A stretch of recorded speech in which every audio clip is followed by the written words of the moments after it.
मसीह खुदावंद में आप सबकी सलामती हो। जैसा कि हम सब जानते हैं कि आज हम मसीही पूरी दुनिया के साथ मिलकर ईद पाशका मना रहे हैं और अपने खुदावंद यीशु मसीह की जो जी उठने की खुशी है उसको मनाने के लिए आज चर्चिज़ के अंदर जमा हैं। हम सबसे पहले आज पढ़ेंगे मुकद्दस लूका की इंजील उसका 23वां बाब और उसकी 44वीं आयत से लेकर 46 आयत तक पढ़ेंगे। मुकद्दस लूका की इंजील उसका 23वां बाब और उसकी 44वीं आयत से लेकर 46 आयत तक पढ़ेंगे। पाक कलाम में यूँ लिखा हुआ है,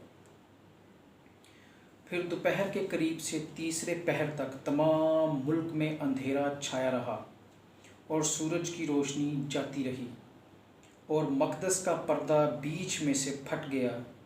फिर यस्सु ने बड़ी आवाज़ से पुकार कर कहा कि मैं अपनी रूह तेरे हाथों में सौंपता हूँ, और ये कहकर दम दे दिया।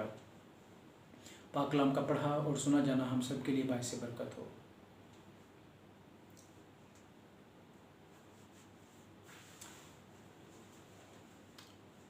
मेरे अजीज़ों, आप सबको ईद पाशका की खुशियाँ बहुत बहुत मुबारक हों। आज हम देखेंगे कि ईद पाशका हमारी ज़िंदगी के अंदर क्या असर छोड़ेगा। खुदावंद का जो कलाम होता है वो बेतासीर कभी नहीं लौटता। खुदावंद का कलाम पढ़ा गया, खुदा अपने रूह के ज़रिए से आज अपनी कलीसिया को, अपने लोगों को हदायत करेगा। जितने लोग भी सुनेंगे खुदा उनकी जो है वो रहनुमाई करेगा, खुदा उनकी ज़िंदगी के अंदर बरकत लेके आएगा। तो मेरे अजीज़ों, हम खुदावंद यीशु मसीह जो कि खुदा का बेटा है उसकी आज सलीबी मौत को याद करेंगे कि खुदावंद यीशु मसीह ने किस तरीके से जो इब्तिदाए आफरीनिश से इंसान की बुरी ज़िंदगी के लिए, इंसान की नापाक ज़िंदगी के लिए मंसूबा खुदा ने बनाया इंसान को नजात देने के लिए।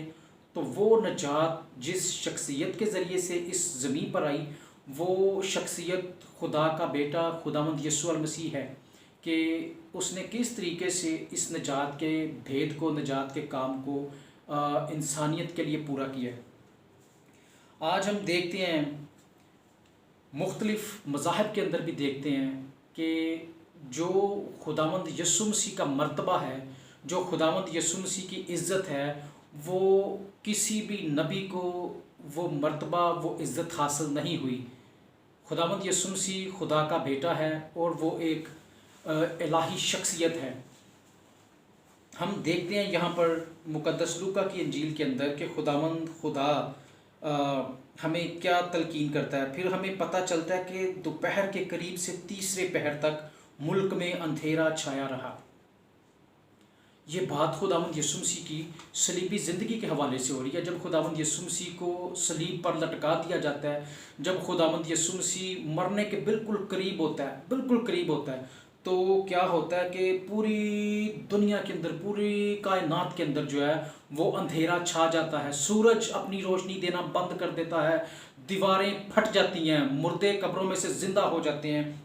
और फिर ये लिखा हुआ है कि बड़ा भूचाल आता है, बड़ा भूचाल आता है, ज़लज़ले आते हैं और मकदस का जो पर्दा है लिखा हुआ कि वो भी दरमियान में से या बीच में से फट जाता है, दो टुकड़े हो जाता है। और यहाँ पे अज़ीज़ों, हम खुदावंद यीशु मसीह की जो सलीबी ज़िंदगी है उसके हवाले से गौर करेंगे। हम देखते हैं कि खुदावंद यीशु मसीह की अलानिया ज़िंदगी के अंदर जब मुकद्दस यूहन्ना जो है वो खुदावंद यीशु मसीह की इस सलीबी ज़िंदगी के हवाले से और इंसान की नजात के हवाले से एक गवाही देता है। वो ये कहता है, मुकद्दस यूहन्ना की इंजील उसका चैप्टर 1 और उसकी वर्स 29 के अंदर लिखा हुआ है। मुकद्दस यूहन्ना की इंजील उसका बाब 1 और उसकी वर्स जो है वो 29 के अंदर लिखा हुआ है। दूसरे दिन उसने यस्सु को अपनी तरफ आते देख कर कहा, दूसरे दिन उसने यस्सु को अपनी तरफ आते देख कर कहा, देखो देखो ये खुदा का बर्रा है जो दुनिया का गुनाह उठा ले जाता है। अब मेरे अजीज़ों, हम अपने उस मुनज्जी, अपने उस नजात दहिंदा की सलीबी मौत के हवाले से आज यहाँ पे इकट्ठे हुए हैं और हम सुन रहे हैं पाक कलाम में से और देख रहे हैं कि जो यूहन्ना नबी है, वो जो यूहन्ना शागिर्द है, वो जो खुदावंद के साथ था, वो ये कह रहा है कि देखो ये खुदा का बर्रा है, ये खुदा का बर्रा है जो दुनिया के गुनाहों को उठा ले जाता है।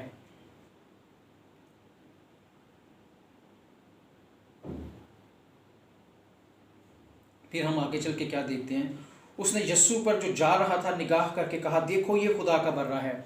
उसके बाद यूहन्ना फिर शहादत देता है, फिर शहादत देता है कि देखो ये खुदा का बर्रा है। मुकद्दस यूहन्ना बार बार इंसानों को इस बात की तरफ लेके जा रहा है कि जो सहाइफ़ अंबिया में, जो पुराने अहदनामा के अंदर, जो तौरात के अंदर लिखा हुआ था, उस मुनज्जी, उस खुदावंद के लिए, उस खुदावंद के ममसू के लिए, उस खुदा के बेटे के लिए जिसने आके इंसान की गुनाह भरी ज़िंदगी को पाक करना था, उनके गुनाहों को उठाना था, लानती मौत को कबूल करना था, सलीबी मौत के ऊपर चढ़ना था, कांटों का ताज अपने सर के ऊपर रखना था, उसके कपड़ों को फाड़ा जाना था और उसको गुनाहगारों के दरमियान खड़ा किया जाना था सलीब के ऊपर, और उसके ऊपर तमांचे मुंह पे मारे जाने थे, उसका मजाक उड़ाया जाना था, उसको लानती कहा जाना था, उसको ये भी कहा जाना था कि मैं तेरे मुंह पे थप्पड़ मारता हूँ, तू मुझे बता कि ये किसने मारा। ऐसी गंदी मौत, ऐसी लानती मौत उस खुदा के बेटे खुदावंद यस्सु अल मसीह ने इस इंसानियत के लिए कबूल की कि ये एक खुदा का इंसानों को निजात देने का मंसूबा था। फिर हम आगे चलते हैं, देखते हैं यूहन्ना की इंजील उसका चैप्टर 19 और उसकी वर्स 2 के अंदर लिखा हुआ है कि यस्सु ने जवाब में कहा कि इस मकदस को उठा दो तो मैं इसे 3 दिन में खड़ा कर दूंगा। फिर यहाँ पे हमें एक और खुदावंद यस्सु के अपने मुंह के अल्फाज हमें नज़र आते हैं कि खुदावंद यस्सु मसीह सरदार कहनों के दरमियान, फ़कीयों फरीसियों के दरमियान होता है, तो सुलेमानी हैकल की बात हो रही होती है और खुदावंद यस्सु मसीह उनको ये बताने की कोशिश करता है कि मेरा इस ज़िंदगी के अंदर आने का जो मकसद है वो इंसान के गुनाहों को उठा के ले जाना है और इंसानों को निजात देना है। और यस्सु अपने जो फरीसी होते हैं, जो सरदार काहिन होते हैं, उनको ये बताता है कि तुम इस मकदस को उठा दो तो मैं इसे 3 दिन में उठा खड़ा करूँगा। अब यहाँ पे फिर एक साजिश पनपना शुरू होती है। मेरे अजीज़ों, खुदावंद यस्सु मसीह की जो सलीबी ज़िंदगी थी वो कोई आसान ज़िंदगी नहीं थी, वो कोई आसान रास्ता ना था। खुदावंद के साथ चलने के लिए रास्ते जो थे वो बहुत ही ख़तरनाक रास्ते थे, बहुत ही कठिन रास्ते थे, और ऐसे मुसीबत ज़दा रास्तों से, कठिन रास्तों से खुदावंद यस्सु मसीह गुज़रता हुआ अपने मंजिल मकसूद की तरफ जाता है और हमारे लिए ये निशान छोड़ता है कि तुम मेरी पैरवी करो, तुम लोगों को जाके मेरी इस मुनादी के बारे में बताओ। फिर यस्सु कहता है कि मैं 3 दिन में खड़ा कर दूंगा। अब यहूदी जो होते हैं, सरदार काहिन होते हैं, फ़की फरीसी होते हैं, वो आपस में मशवरा करते हैं, आपस में गॉसिप शुरू कर देते हैं कि ये कैसा शख्स है कि इस हैकल को 40 साल लगे थे बनाने में, और ये जो है बंदा, ये शख्स जो है, ये हमें कह रहा है कि मैं इसको 3 दिन में खड़ा कर दूंगा, तुम इस हैकल को गिरा दो। ये बेवकूफ़ तो नहीं है, ये कोई ऐसा शख्स है, ये क्या ये खुदा है? माफ़ कीजिएगा, मैंने ऐसे अल्फाज अदा किए क्योंकि समझाने के लिए ये ज़रूरी है। और उस वक़्त जो यहूदियों ने ये अल्फाज अदा किए होंगे कि ये कैसा शख्स है जो ये ऐलान करता है कि तुम इस मकदस को उठा दो तो मैं इसे 3 दिन में खड़ा कर दूंगा। उन्होंने भी उस वक़्त ऐसे बड़ी अजीबो गरीब किस्म के सवालात उठाए होंगे कि क्या ये खुदा है? खुदा ही हर एक चीज़ पर कादर है। खुदा ही देखें इतने इन सूरज को, इस चाँद को और इस कायनात को बना सकता है, और उसने बनाया है इस चरिंद परिंद को, समुंदर की मछलियों को, हर एक चीज़ को तो खुदा ने बनाया है। तो क्या ये खुदा है? ये कह रहा है कि मैं 3 दिन में खड़ा कर दूंगा। ये कौन सी 3 दिन की ऐसी आइडियोलॉजी बयान की गई है? तो मेरे अजीज़ों, यहाँ पर खुदावंद यस्सु मसीह जब अपनी एलानिया ज़िंदगी के अंदर होते हैं तो खुदावंद यस्सु मसीह अपनी सलीबी मौत के हवाले से लोगों के दरमियान पेशनगोई कर रहे होते हैं कि मैं 3 दिन तक कब्र में रहूँगा, तीसरे दिन मैं मुर्दों में से जी उठूँगा, जैसे मैंने कहा था कि तुम इस मकदस को उठा दो तो मैं 3 दिन में इसको खड़ा कर दूंगा और इंसानों के गुनाहों को उठा के ले जाऊँगा। बार बार हमें यूहन्ना नबी इस बात की तरफ इशारा करता देखते हैं कि देखो ये है खुदा का बर्रा, ये है खुदा का बर्रा जो दुनिया के गुनाहों को उठा ले जाता है। मेरे अजीजों, खुदावंद यीशु मसीह किसी एक कौम के लिए नहीं आया था। खुदावंद यीशु मसीह किसी एक इंसान के लिए नहीं आया था। खुदावंद यीशु मसीह किसी एक फ़िरके के लिए नहीं आया था।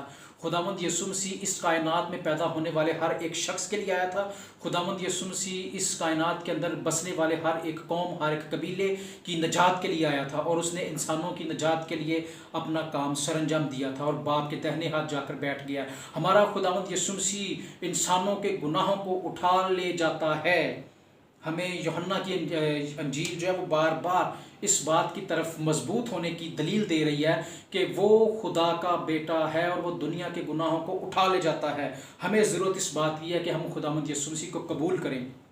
उसके बाद दोस्तों हम फिर देखते हैं, मेरी कलीसिया के लोगों, हम देखते हैं कि लिखा हुआ है, और देखो जब खुदावंद यीशु मसीह मुर्दों में से ज़िंदा हो जाता है और कुछ औरतें जो हैं वो कब्र के ऊपर आती हैं उसको देखने के लिए, उसकी कब्र के ऊपर कुछ इत्र लेके आती हैं लगाने के लिए उसकी बॉडी को।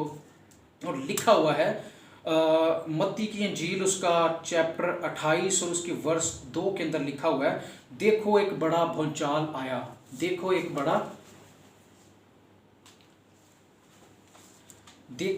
बड़ा भूचाल आया, क्योंकि खुदावंत का फरिश्ता आसमान से उतरा और पास आकर पत्थर को लुढ़का दिया और उस पर बैठ गया। पाकलम का पढ़ा और सुना जाना हम सब के लिए बाइस बरकत हो। मेरे अजीज़ों, यहाँ पे हमें फिर एक ऐसी शहादत मिलती है जब खुदावंद यीशु मसीह मुर्दों में से जी उठते हैं, तीसरे दिन मुर्दों में से जी उठते हैं, तो खुदावंद के बेटे होने की जो शहादत है वो देने के लिए खुदावंद का फरिश्ता ज़मीन पर आ जाता है, उसकी कब्र के ऊपर आकर बैठ जाता है। जब फरिश्ता उस कब्र के ऊपर बहुत बड़े पत्थर को जब लुढ़काता है, जब साइड पे करता है, तो उसको साइड पे करने के बाद वो वहाँ से चला नहीं जाता। खुदावंद का जो फरिश्ता है वो वहाँ पर उस पत्थर के ऊपर बैठ जाता है। और कहा जाता है कि जब औरतें खुदावंद यीशु मसीह को देखने के लिए आती हैं तो उनकी नज़र उस फरिश्ता पर पड़ती है जिसकी शक्ल जो है वो बिजली की मानद होती है और जिसकी पोशाक लिखा हुआ है कि बर्फ़ की मानद सफ़ेद होती है। मेरे अजीज़ों, यहाँ पे एक बात आपको बताता चलूँ, आपने गौर करना है कि जिस तरीके से हम देखते हैं कि खुदावंद का फरिश्ता या खुदावंद के फरिश्तगान, जब खुदावंद यीशु मसीह की वलादत होती है, पैदाइश होती है, तो आसमानों के ऊपर खुदा के तख्त के सामने फरिश्तों के दरमियान, खुदा के तख्त के दरमियान बड़ी एक शादमानी होती है, बड़ी खुशी होती है कि देखो आज दाऊद के शहर में तुम्हारे लिए एक मुनज्जी पैदा हुआ है, यानी मसीह खुदावंद। और देखें, आपने गौर करना है कि खुदा की जो ज़ात है वो जब खुदावंद यीशु मसीह के खुदा का बेटे होने की शहादत दे रही है, तो फिर हम इंसान क्या हैं कि उसको ना माने कि वो खुदा का बेटा है। जब वो पैदा हुआ तो उस वक़्त भी फरिश्तगान ज़मीन पर इंसानों को बताने के लिए आते हैं कि ये खुदा का बेटा है और तुम्हारे लिए बहुत मुनज्जी पैदा हुआ है, बहुत खुशखबरी हुई है। अब यहाँ पर जब खुदावंद यीशु मसीह सलीबी मौत को उसके ऊपर फतह पाकर ज़िंदा होता है, तो यहाँ पर हमें नज़र आता है कि खुदावंद का फरिश्ता आता है खुदावंद की सर्विस के लिए, खुदावंद की क्या कहते हैं कि इज़्ज़त के लिए, खुदावंद यीशु मसीह के, इसलिए कि वो तो जानते हैं फरिश्तगान कि खुदावंद यीशु मसीह जो है वो खुदा का बेटा है, वो खुदा की तरफ से मसलूब हुआ है, वो खुदा की तरफ से आया था और उसने इंसानों के गुनाहों को उठाया है। और फिर फरिश्ता क्या करता है कि उनको बताता है कि तुम जिंदा मसीह को, जिंदा खुदा के बेटे को मुर्दों के अंदर क्यों ढूंढ रही हो? वो अपने कहने के मुताबिक जी उठा है।